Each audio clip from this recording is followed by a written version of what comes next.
सद्गुरुनाथ महाराज की जय, Mahayogi Swami Umanand Saraswati ki jai. Friends, we finished with the 15th chapter, but there was one point which I had not mentioned. The creation is compared with a tree which is supposed to be turned upside down. We won't get confused about anything. We will just remember one fact, that the seen world has its roots in unseen world. I think that should be enough. Let's not get confused. So the seen world has its roots in unseen world. So obviously whatever you are seeing is backed by something which is not seen by you. So what is seen is probably half the truth, and the unseen has to be known to completely know the entire truth. This is the actual significance of that particular chapter. Then, of course, in chapter 15, we dealt with three types of people. We talked about Kshara, Akshara, and Uttama. So, I think that chapter was well looked into. Now, we are moving on to 16th chapter. Now, 16th chapter is talking about virtues in man and vices. Now, man is of two types. A man normally is either good or bad. So the good is considered to have, a good man, a good person is considered to have a certain virtues. Now, we all have some good points in us, but let's see which are the maximum which we can say we have with us. So here are some of them. I'm also going to put up their pictures, the list of it on the YouTube today. So that when you want to pause it, you can pause it and you can increase its size. And if you want to note it down, you can note it down. And if you want to also try and trace whether you have a particular type of virtue in you or whether you have all of them with you, feel free. Because that's finally going to, it's like a realization, knowing yourself. So let's take a few of them. Again, as I said, it's a huge list. So I'm going to read out to you, but we will have the names put up there. One is fearlessness. Now, I'm not very sure whether I'm fearless. Yes, I need to remind myself continuously, why worry when God and Gurudev is there? So that's the true me. That's the true me. Then second, stable and pure intellect. That is, you are stable.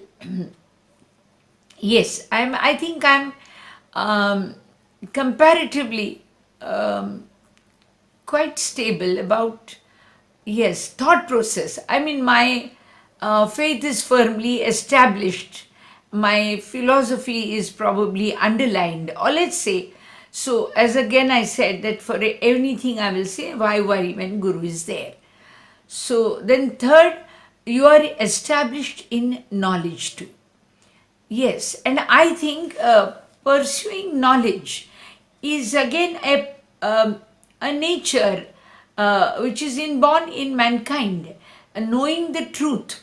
As I had told you, Sattva Gun, it prevails in all of us. So if there is anything happening on the streets, you are curious to know what's happening there. If there is some neighbor who has come to the neighborhood, you want to know who is the neighbor who has come to the neighborhood. So this, the idea of wanting to know is a natural trait in all of us. So, but you be firmly established and pursue it. Pursue it. It's not just a casual awareness, but pursuing it. Then you are helpful and generous. Yes, you need to be generous about something, whatever you have. You don't have to be generous at others' cost. I mean, you can't give alms by taking the money away from the parents or something like that, or vice versa. You must give what you have. If you have knowledge, part with that. If you have kindness, shower that. If you have good speech, talk about it. If you have compassion, share it. Whatever you have, so you have to donate that. Then you have control and regulate your sense organs.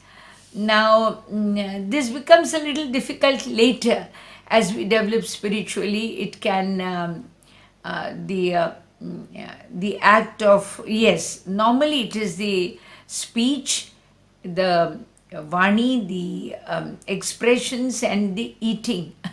These comparatively are the last two, which are difficult to control.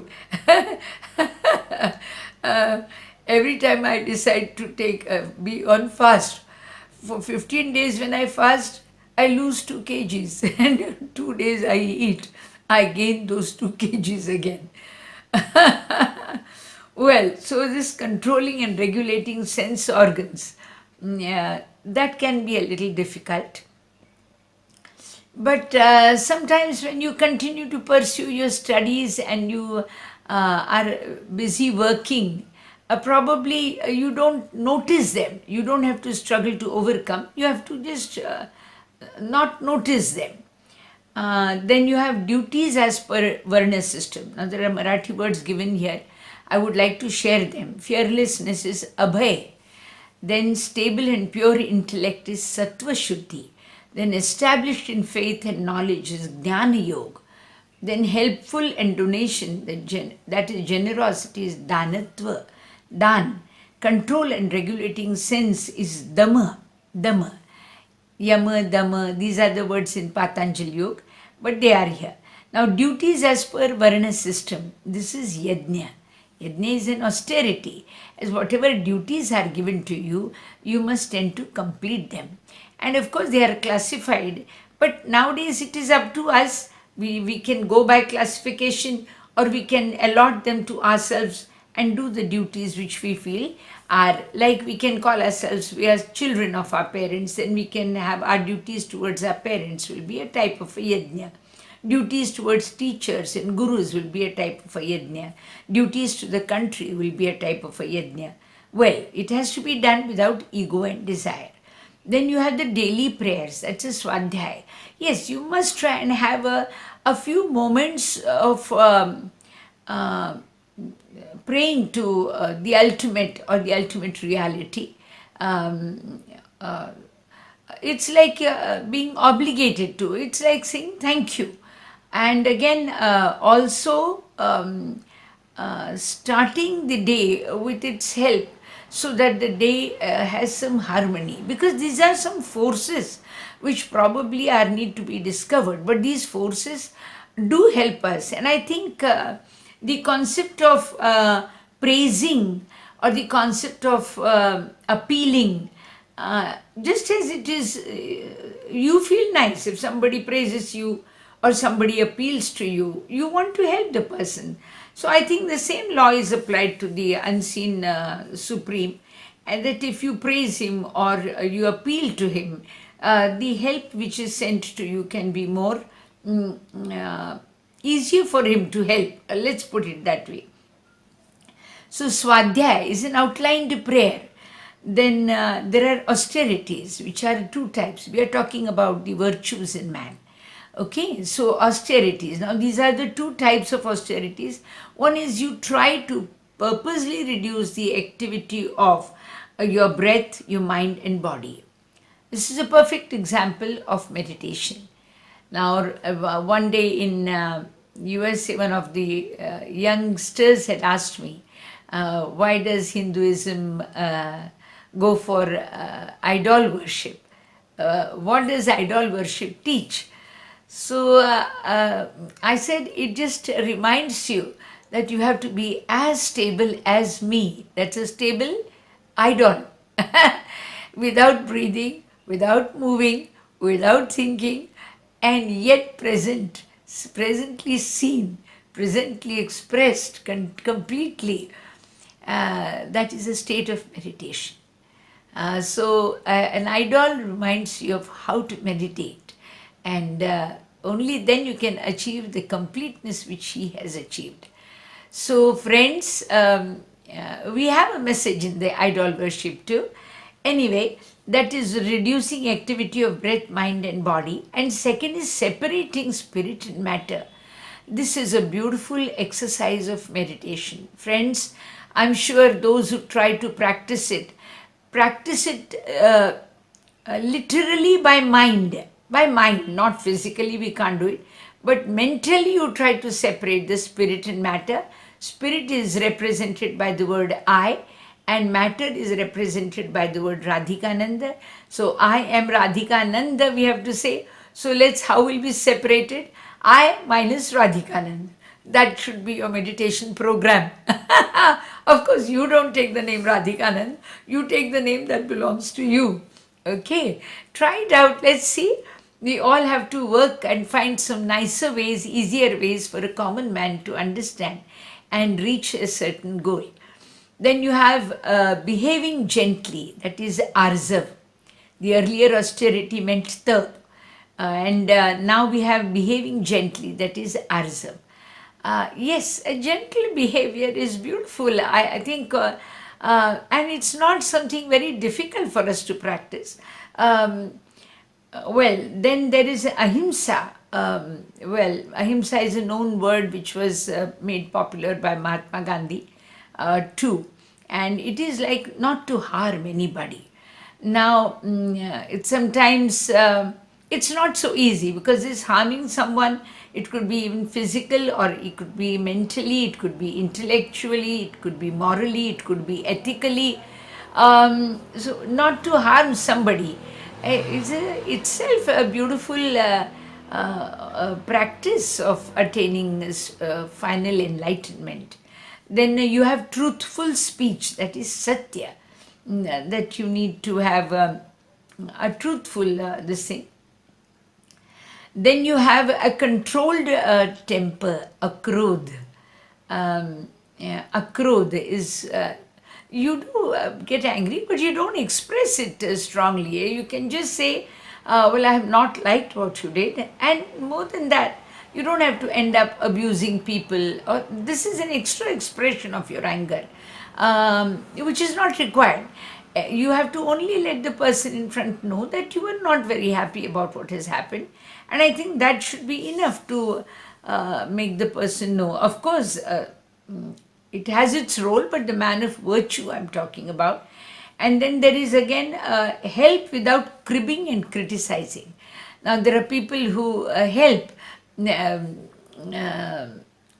they make it obvious that they are helping. I'd like to tell a nice story here. Once a gentleman, he goes to one of his friend's place and he says, tonight I'd like to put up here because my house is far and the weather is not very friendly, it's stormy. So I'll take shelter today and tomorrow morning I will leave. That's okay with you.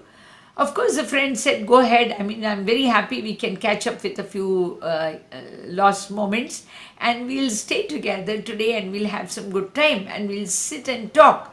So they both had a good evening and they both slept. Next morning, this gentleman, the guest, had to leave. So before leaving, the friend said, why don't you stay just for the morning? Because one of our person known to you and me both has a marriage ceremony in the house and he'll be very happy to see you. So why don't you come along? So the guest said, I would love to do it, but I have not carried enough sufficient clothes to go for a function. So it may not be appropriate.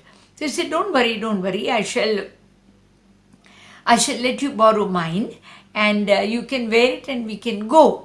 So of course it was a very harmless suggestion and there was nothing wrong about it. So the guest friend decided, all right, that he will borrow a set to wear and go for the function, attend it and then leave for his home. And they both got dressed and left for the morning function. And as they were on the way, they met one of the host's friend. Host's friend was there. And he said, hello, how are you? And of course, it was a cordial introduction made. He's my friend and all. He's come from so-and-so place. He's staying up with me today. We are old friends and I forced him to stay. And luckily, we both have one of our common friends who's having a marriage function. So I'm taking this friend along with me. Of course, he was not carrying enough clothes, so I have asked him to wear mine, but we went. Of course, the guest friend thought that he's trying to show how close we are, how friendly we are. And again, after they said goodbye to the first uh, person whom they met, after some time they met another person, and of course the story repeated. Here is a friend he has, and he was not having much clothes to wear, so I've lent him my dress, and now we are on the way to the friends. It's an innocent blunder, but it's a blunder. Then when the third person met and the host friend was about to repeat the same story, the guest friend said, "Look here, young man, now no more of this story. Here's your shirt, here is your pant. I am not coming for the marriage before you announce it to the whole world that you have lent me your clothes." So it is like helping somebody, but without cribbing or complaining or trying to show that you are doing him a favor. Well, that is apaishunya. It's a Marathi word. But then you have the merciful, that is daya. Then you have disinterested in wealth of the world and heaven. Uh, this is very difficult, but some who are born without it also, if they even accept it, chalo, it's like a ready-made quality with us. We don't have to worry about it. I mean, it could be helping. So it is known as alaulupya. Well, then you have good to all. Of course, you are, that is Mardav. So you are good to one and all. Recently, I have started feeling that it is easier for me to like people. It's easier for me to like the newly met people and all than, yeah. And it's more difficult for me to not like somebody. I mean, I think, well, we could say some of these qualities maybe are with them. Yes. Then there is one word which is shyness. I think is to some extent I have that little quality. I don't know whether it's quality or, but it is mentioned here as a virtue. So let's hope I reflect that. It's laj we call it in Marathi. In Hindi it is laj. Then you have the calm and steady, that is achapalya. You are a calm person and you are steady. Even in moments of panic, you tend to be very calm. I remember there was once we had a very difficult situation in the house. The stove which was heating hot water, while we pulled the water fell as well as the stove got turned, and the entire corridor was with water and oil spread on it, and it was in fire and flames, and they were all clothes hung on, they were put to dry, and the house would have got into fire within no time. But my mother's presence of mind, she emptied a complete canvas of potatoes. It was a canvas bag, she emptied it, and very courageously she put the entire fire off. Now, this is presence of mind. Now, this one needs to be blessed with it. And this is due to this achapalya, that is, you don't get shaken up because of the tragedies or odd critical moments in life. Then you have courage to face difficulties, that is called tej.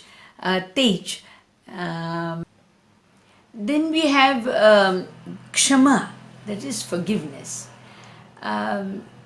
Don't wait for somebody to come and apologize. Have the grace enough to realize that it could be somebody's weakness and let it go. And then you have the courage, the dhairya, there is, you have a courage to face certain difficult situations.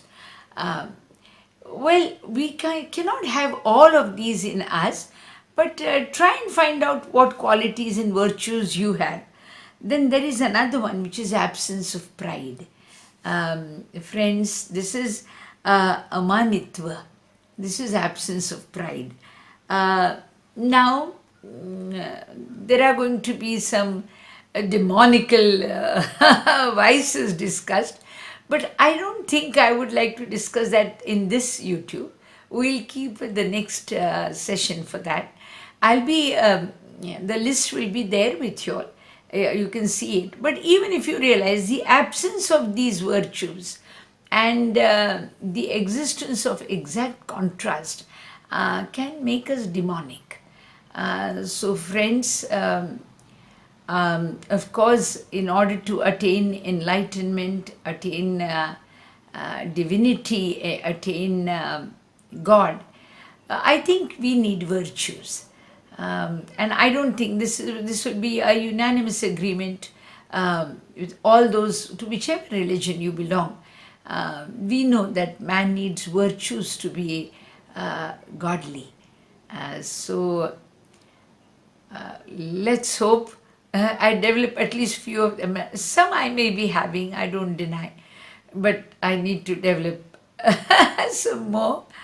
Well, I'm not going to judge myself right now, but I'm going to think about it.